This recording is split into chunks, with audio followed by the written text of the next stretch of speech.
Bonjour, alors c'est un projet qui se réalise au collège Valérie à Nice en partenariat avec la fondation Tara Océan, avec le CNRS et l'association CEDRE qui sont des spécialistes des pollutions accidentelles dans les eaux. Le but c'est que les élèves font de la science participative, c'est-à-dire ils appliquent un protocole expérimental qui a été mis en place par le CNRS, qu'ils appliquent ici sur la plage de Beaulieu. Alors pourquoi la plage de Beaulieu? Parce qu'il fallait choisir une plage qui répondait à des critères du CNRS pour pouvoir comparer entre les différentes plages de France, parce qu'il y a beaucoup de plages et de berges de fleuves qui sont étudiées de la même façon. Et donc la plage de Beaulieu correspondait à ces critères, c'est-à-dire avec du sable, avec de la végétation à l'arrière, en bord de mer exposé aux courants marins et aux vagues. Et donc elle répondait bien en fait à ces critères du CNRS. Et donc ils ont accepté qu'on fasse ce travail sur cette plage. En plus c'est une plage référente sur la Posidonie. Voilà. Et donc les élèves ont mis en place un protocole expérimental. Donc ils ont mis en place un rectangle dans lequel ils ont placé 3 bandes. Et dans ces 3 bandes, ils récoltent les micro et les méso-déchets, plastique, enfin tout ce qui est lié aux activités humaines. Et dans le grand rectangle, ils ramassent les macro-déchets, c'est-à-dire tous les déchets supérieurs à 2,5 cm. Donc les élèves ramassent les macro-déchets, parce que supérieur à 2,5 cm, on considère que c'est un macro-déchet, mais évidemment aussi les gros morceaux de plastique.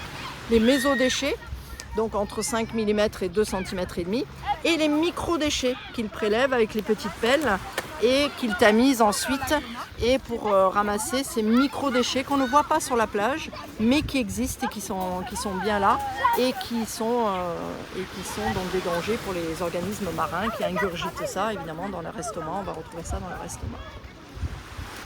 Et ensuite on ramène tout ça au collège.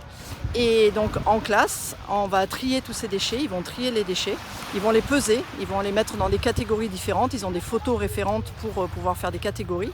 Tout ça, ils vont rentrer dans un tableau et le CNRS nous demande d'envoyer en fait certains déchets spécifiques, comme par exemple les briquets, les pailles, les couverts en plastique, parce qu'ils vont analyser plus en détail. Et donc les chercheurs du CNRS vont analyser les plastiques, d'où ils proviennent, parce qu'il y a plein de plastiques différents en fait. Et à partir de ça, l'association CEDRE va essayer de faire remonter ces résultats pour essayer d'améliorer la fabrication des objets en fait, d'où proviennent ces plastiques.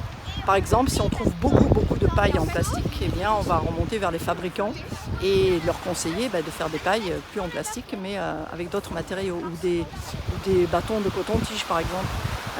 D'utiliser d'autres matériaux que du plastique, parce que ça reste en mer et c'est extrêmement dangereux pour tous les organismes marins parce qu'ils ingurgitent ça, on retrouve ça dans leur estomac, dans les oiseaux de mer même, dans les poissons, et tout ça, ça remonte dans les chaînes alimentaires et ça arrive évidemment jusqu'à l'humain aussi.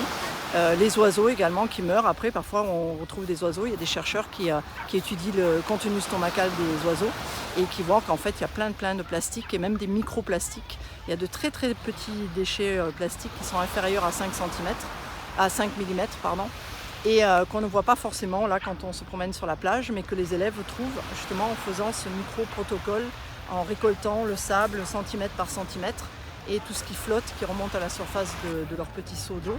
Et bien tout ça, ils le récupèrent et ça va être envoyé dans des petits piluliers et qui va être analysé par les chercheurs du CNRS.